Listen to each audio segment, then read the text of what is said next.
Hey, Doug Upstone here for Vegas Pro Insiders Daily, and today is Wednesday, August the 16th, as I recall. Hey, you know what? With that, got a little something to do tomorrow, so we're going to combine today and tomorrow for free picks. We have, I think, 4 for you in baseball today and 2 in the NFL tomorrow. So give you a little head start on some NFL thoughts for this upcoming weekend. See what we can deliver for you. And speaking of delivery, hey, become a Vegas Pro Insiders Daily member for just $39.99 a month. You'll get all my selections right now in baseball on a nice 20-12 streak, and then in the NFL 2-1 last week to start the NFL. So that's pretty much par for the course these days with how things are going. So $39.90 a month is all it's going to cost you to get that. And don't forget, I keep mentioning my Dirty Dog system, now up almost 48 units on the year. Woo! Just killing it. So let's get after it there. Speaking of getting after it, let's get after some baseball action, some freebies for you today. First game, we have Atlanta and Colorado, and there's actually side and total action on this game. Now, the total going from 11.5 to 11 did not surprise me one single bit, with Mike Fultonets going against John Gray. I think both of them are good pitchers, 25 years old, probably or certainly among the best pitchers on their staff. I like both. I think that makes sense for that total to go down. As far as the game itself, Colorado just absolutely blew up from minus 150 to minus 155, excuse me, to minus 180. Makes that in that case, I like that too. Atlanta won last night, but that's their first victory at Coors Field in 10 games. I still think that the Rockies are going to be the play here.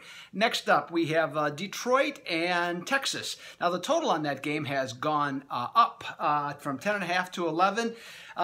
If you take away how well Dallas Keuchel pitched against the Rangers on Sunday in giving up just 1 run, the Tigers in their other 6 games around that particular one, they've averaged 6.5 runs per contest. So they were certainly getting it done offensively, and I don't see any reason they just don't knock around the Tigers' Anibal Sanchez, who in his last 3 starts has an ERA over 8. Now, you wouldn't think that Cole Hamels would give up many runs to Detroit. He hasn't given up actually an earned run in 18 straight innings, so he's been on fire. But when he goes against teams that have a batting average of under 260 in the American League, 23-10 over. So in this instance, I like this game as an over 11. Next up, tonight, Boston and St. Louis. This one's going to be at Fenway Park. Now, Lance Lynn is having a really fine season for the Red Sox. He's 10-6 with an ERA at 3.12, and he's given up among the fewest runs of any pitchers in baseball all season long. In terms of his 18 starts that he's had, he's either tied or close to leading in fewest runs per start in those situations. Now, but he's facing a blistering Boston offense with how those guys are going. They've won 11 out of 13, so they have been really, really sharp. St. Louis, in this case, they've gone from plus 125 to plus 140, as bettors just think that Boston has just got the better squad. And hey, you know what? I have to agree, especially when you look up the fact in the last 3 years, when the Red Sox are home, 24-5 against the National League. Smoking them. Next up, let's talk about some Thursday football in terms of line moves and some free picks. First up, we have Baltimore and Miami. Now, the total on this game went from 39.5 down to 38. Now, both of these teams scored 23 points last week, and obviously bettors don't think that's going to be the case because they've helped lower the line in this particular instance. I'm going to have to agree here because Baltimore's defense last week, now, you know, it's preseason football. I get it, okay? No arguments there. But, you know, their defense was good last year, kind of slipped as the offense sunk at the end of the season. But they only gave up 138 yards to Washington last week, and when total yards. And when they give up 50 or less rushing yards in their next preseason game, they're 9-1 under.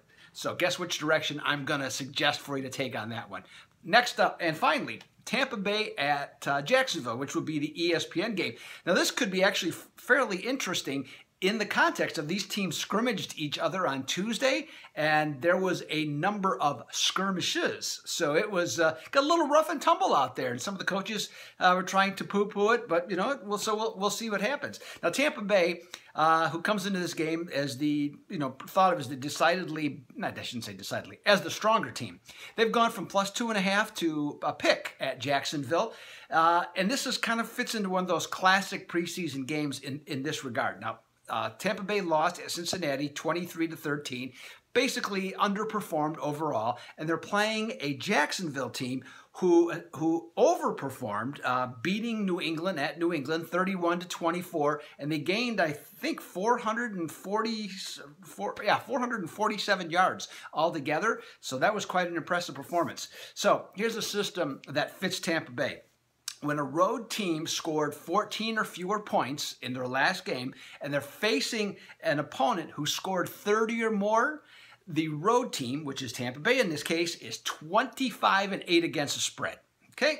Tampa Bay looks like the play to me. Hey, this is Doug Upstone for Vegas Pro Insiders Daily. As I mentioned early on, consider becoming a VPID member. I think you'll enjoy it. $39.99 a month. I'll be back on Friday and already looking forward to it because as of right now, I am out.